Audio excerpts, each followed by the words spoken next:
আসসালামাইকুম ভিউয়ার্স, আপনাদের জন্য নিয়ে আসলাম স্ক্রু ক্রিম। এই স্ক্রু ক্রিমটি আপনার ঠোঁটে ব্যবহার করতে পারবেন। এটা ব্যবহারের ফলে আপনার ঠোঁটের মৃত কোষগুলো বা ডেড সেলগুলো রিমুভ হবে। এটা আপনার ঠোঁটকে হালকা পিঙ্ক করে তুলবে। এটা স্থায়ীভাবে আপনার ঠোঁটকে পিঙ্ক করবে না। এটা যে কয়দিন ইউজ করবেন ততদিন পর্যন্ত আপনার ঠোঁটকে পিঙ্ক রাখবে। এই স্ক্রু ক্রিমটি আপনার ঠোঁটে যেই ম্যাট লিপস্টিক লাগান সেই ম্যাট লিপস্টিক ওঠাতেও সাহায্য করবে। এই স্ক্রু ক্রিমটি কিভাবে ব্যবহার করবেন? এই স্ক্রু ক্রিমটি আপনার ঠোঁটে লাগিয়ে অল্প পরিমাণ লাগিয়ে 1 থেকে 2 মিনিটের মতো ম্যাসাজ করবেন ঠোঁটে। তাহলেই দেখবেন আপনার ঠোঁটে ডেড সেলগুলো উঠে আসছে এবং আপনার ঠোঁটটা কিছুটা পিঙ্ক দেখাবে।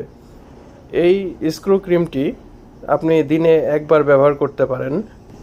বিশেষ করে খেয়াল রাখবেন যেন মুখের ভিতরে না চলে যায়, তাহলে অনেক তিতা লাগবে। এই স্ক্রু ক্রিমটি আপনারা ইউজ করতে পারেন। এই স্ক্রু ক্রিমটি পাওয়ার জন্য নিচে দেওয়া হোয়াটসঅ্যাপ নম্বরে আমাদের সাথে যোগাযোগ করতে পারেন। ধন্যবাদ।